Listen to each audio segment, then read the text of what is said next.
As the Biden administration seeks a new path with Iran that could bring back the 2015 nuclear deal, Israel is sending its own signals to the regime.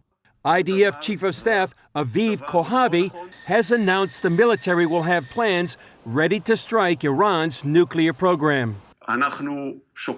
We're taking care of these plans and developing them during the coming year.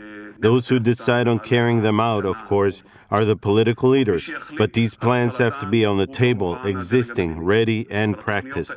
Israeli leaders see the 2015 Iran deal as flawed, that would only pave the way for the regime to develop a nuclear bomb. For its part, Iran is pushing limits with plans to take uranium enrichment to a level just below weapons grade. Iran is provoking a conflict. I think a big question is whether President Biden and his team can figure out a way to stop them. Negotiation would be a good way to do it. Nobody wants a war in this region again, but Biden is going to be tested. Middle East expert Joel Rosenberg says Iran is telegraphing intentions by taking rogue action.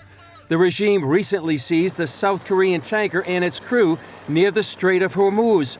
Rosenberg says it's important that Biden and his team of advisors learned from the mistakes of his former boss, such as not including regional players like Israel, the UAE, Bahrain, and the Saudis when negotiating the Iranian nuclear deal. But also the flaws in the deal that didn't deal with missiles, that didn't deal with terrorism, that didn't deal with any of these other issues, and left all these loopholes.